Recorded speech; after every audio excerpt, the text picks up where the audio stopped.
Welcome back to the lab. So there's something that just didn't quite sit right with me with our last video. Just wanted to add a little bit of detail. It was, and like I said, we were in a little bit of a hurry, kind of running through things. I don't feel like we really gave this daughter card enough attention. So I just wanted to walk through a couple pieces of how this works, how we laid it out, and just kind of what we're dealing with. So this is the battery daughter card, as you can see in the silk screen. It's got, like I said, a custom transformer. It's got some FETs, which are now clipped in there. There's just a little 3D printed bracket, really. This is our relay that allows us to limit the leakage current from the batteries. Basically, if we hit a critical undervoltage error on the lead acid batteries, we'll click all the low voltage circuitry out. So it'd be, if we're sustaining all the low voltage digital circuitry, we aren't really pulling significant power, but we know that, we might be over discharging the batteries. It'll just take the battery charger and the 50 volt down to 24 volt converter out of the circuit. So that's if we have a critical over voltage, that'd be the charger, takes that out of circuit. If we have a critical under voltage, takes the loads out of circuit. So really just one high voltage cap here, but other than that, nothing too crazy. Okay. Then on the other side of things, we've got the main power input, fuses coming in. 3 in parallel when we actually start pulling 2400 watts out of the battery. For now, 1 is sufficient. Big lugs to get those batteries connected. And right now we have the gate drive jiggered to do some load testing. We'll get to that in a moment. So on this side, it really is quite simple. There's not really a lot of magic here. We got a center tap, then we've got 2 secondary windings. They're basically stacked in series. And we build a positive and negative half of the output waveform. We did some simulation, talked about this a while back. If I can remember, put a link in the description, throw a card out there. Then we've got, of course, 2 output inductors and some caps and stuff that make it a full bridge converter. These are isolated gate drivers. So our controller, the switch mode power supply controller, lives in the high voltage region, and we kind of tunnel some traces through an internal layer of the board over to here. Then our low voltage, battery voltage, right, that's tied to the low voltage domain. Everything's lower than 60 volts there. We're within the limits. That's all well and good. By the way, the dielectric withstand of FR4 is incredible. So that is totally fine to do that. We're not violating creepage clearance at all. We just got to make sure we don't have any through holes, and we don't. Any through holes in that region, vias or otherwise, would totally destroy isolation. So that was very critical. Anyways, so we've got this little pocket of high voltage with some isolation to the low voltage region, and then of course the gates. So there's a schematic that we've released for this daughter card. On that, there's a couple changes on this board that aren't there. We have added a higher resistance, about 30 ohms, to the gate drive on the high side. That's to prevent a shoot-through condition if the voltage per time transient is too high. When the high side switch engages, it can actually couple too much energy into the gate of the low side FET and cause shoot-through. So we made it turn on a little slower by adding a 30 ohm resistor just to help the low side gate driver win. And then we also increased the dead time a little bit more than default. We don't have the 6K resistor, we've got a larger resistor in there. Okay, then there's one more part of this daughter card, and that is the low voltage control stuff. We've got some fan control circuitry, some logic shifting, because this interface is 3.3 volts. So basically we need a 5 volt to 3.3 volt level translator. There's a little schematic error, hence the rework. Then we got the clock source, the Atmel micro, some enable signals that come through an optocoupler to the high voltage region.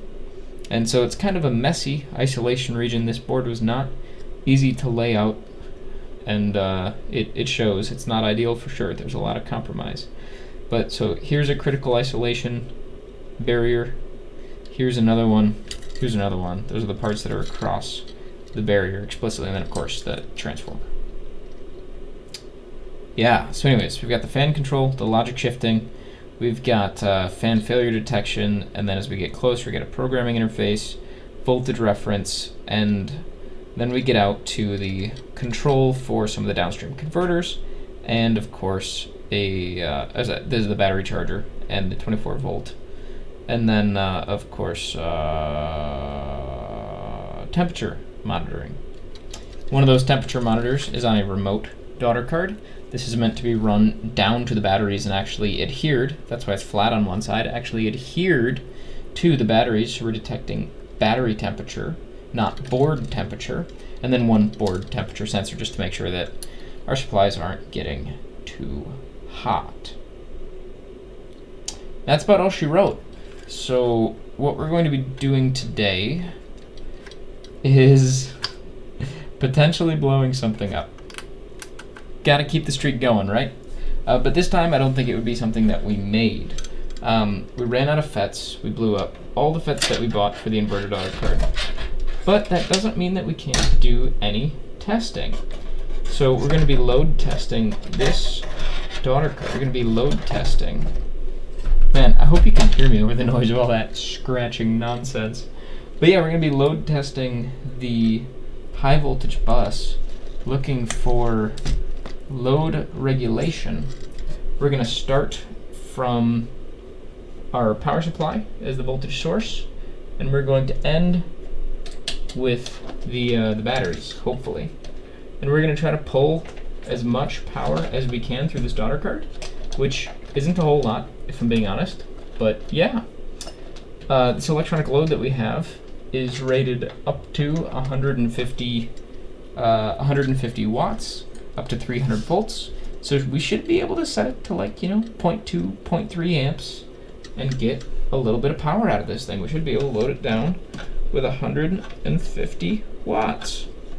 And by testing the efficiency, we'll be able to start to figure out some things, start to get an idea for if our converters are operating correctly, start to get an idea for those sorts of things. 32.4 volts. So we should be pulling about 3 amps. Just got to make sure our current limit's high enough. We should be good to go.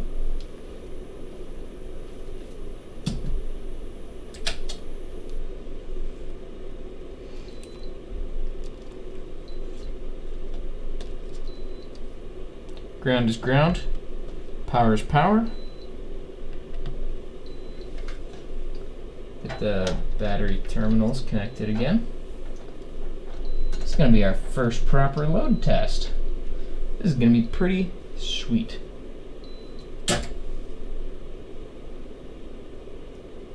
Oh, we've got to tweak that a little bit. The fan wasn't on. Oh, that poor FET.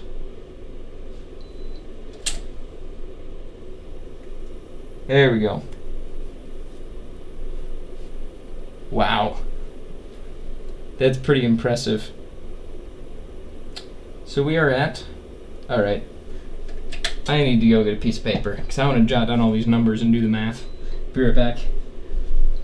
Got an output voltage of 132.8 volts, I out of 0.65 amps, voltage in of 32.4 volts, and a current in of 3.9 amps.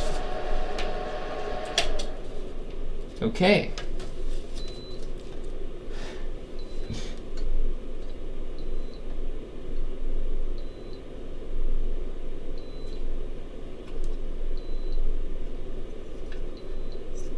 Wow. These FETs are warm, but they're not like super, super hot. At least I don't think so. I'm sweating just because I'm nervous. But that's more because the fan isn't on and has less to do with anything else. In fact, let's fix that. Let's turn the fan on because I want to keep those FETs cool. We were at about 4% load. So 70% efficiency at 4% load, that's not bad. Let's take another data set. All right, we got some air going through. Got 113 volts out. That fan is obnoxious. Sorry about that. Out is 1.16 amps. We got 5.63 volts out. Now something smells hot. Something smells hot. For your viewing pleasure, we have secured the 4 lead acid batteries. I'll just give her a, oh goodness. Yeah. Nope, can't see them at all. Yep. So we will use these for current measurement.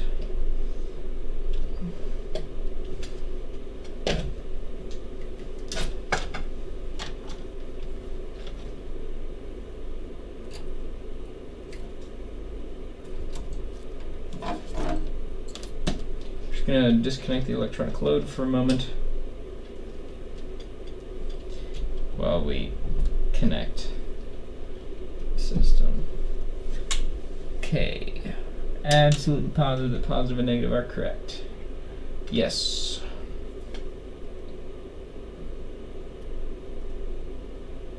So we want a positive current to be leaving the batteries. I believe this will accomplish that goal. Yep. There we go.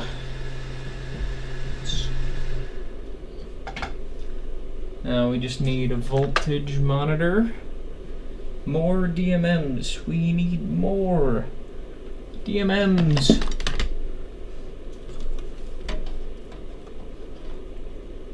We're just going to measure the efficiency.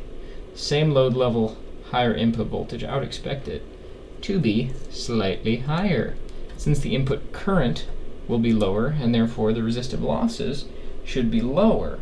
Hopefully our gate drive tweak will prevent any shoot through and keep the efficiency good. That said, any badness that we observe will indicate, well, badness. That's a technical term. So, let's try that again.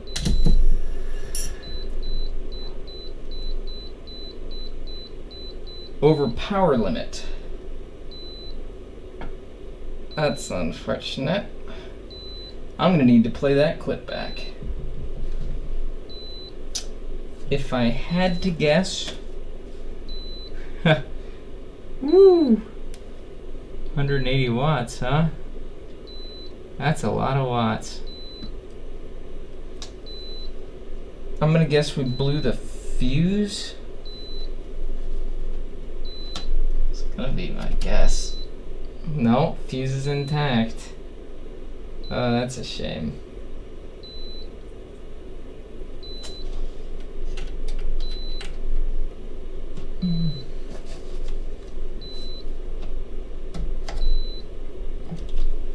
So, we're gonna have to do a little bit of diagnostics. For now, let's just check these for short circuit faults and hope that we did not.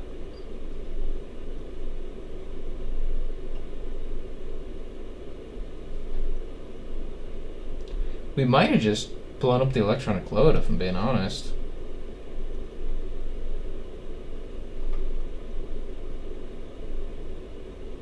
Yeah. This all seems fine. Did we blow up our electronic load?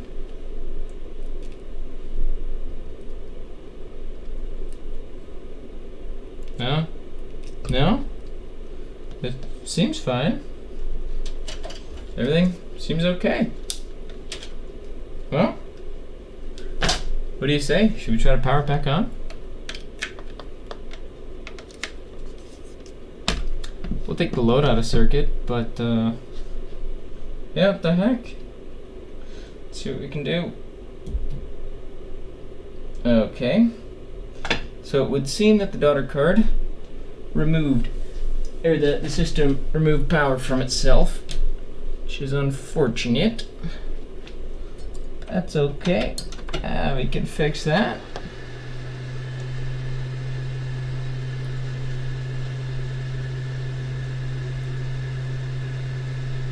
Oh, you know what? We might have blown the other fuse.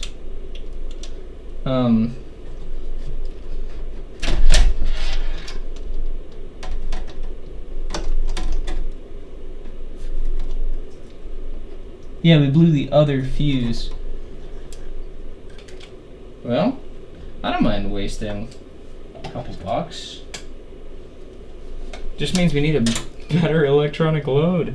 It's like my general philosophy with tools is I don't mind using cheap tools. Right? I don't mind using a cheap electronic load like this. But what you have to keep in mind is that there might come a point where you exceed its capabilities and it's time to move on.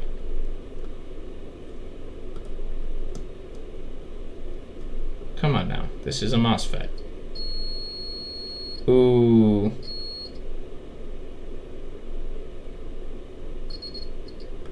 Come on. Yeah. Yeah. Yep, that's both polarities. The linear FET failed short on the electronic load. But that bodes really, really well for our system. I just want to take a moment to appreciate how much improvement that gate drive tweak made, right? Because where this system was before, when there was a short on that high voltage bus, this upstream converter, these 4 FETs, all would have exploded. And now, we just survived a short circuit on that downstream high voltage bus, not once, but twice. Wow. Wow. So this is going in the junk bin. That's alright. It beeped too much. RIP. We might send the collateral damage to someone. Don't really know how that works. Sure. Drop a comment on this video if you want a broken electronic load. Honestly, you might be able to fix it if you replace the linear FET. I'll even send you the power brick that came with it. I think I've still got the power brick that came with it. Yeah. We'll send it right your way. Let's say if we get 25 comments, we'll send the broken electronic load to whoever we thought was funniest. So, yeah, think of something funny, like a nickname for one of the daughter cards or the project or anything. Get creative with it. Yeah, we'll do that. Yeah, so we survived a short circuit on the high voltage bus. Not once, but twice. We did a load test up to 150 watts or so. This is pretty sweet. I don't know if you guys are excited, but I am super excited. So hopefully you enjoyed our walkthrough of some of what's going on with the battery daughter card specifically. Hope you enjoyed the load test. I know I did. Still got some debug to do. Still got to figure out why the heck our mainboard micro keeps failing. But we might need to wait until we get our inverter up and running to stress this further. But at least now we know that we can expect to get up to 180 watts or so, 100 and whatever, yeah, 182 watts out of this supply without an issue. That should be plenty, right? That'd give us more than an amp on our 120 volt output. That is a fair bit of juice, fair bit of power. Yeah, so I hope you learned something great today, and I hope to see you again too. Thanks for watching EEforEveryone. Thanks for staying till the end. Oh, by the way, next time, ooh, wow, I don't know what we're gonna be doing next time. Stay tuned, get subscribed so you don't miss it, and thanks for all your support. Bye.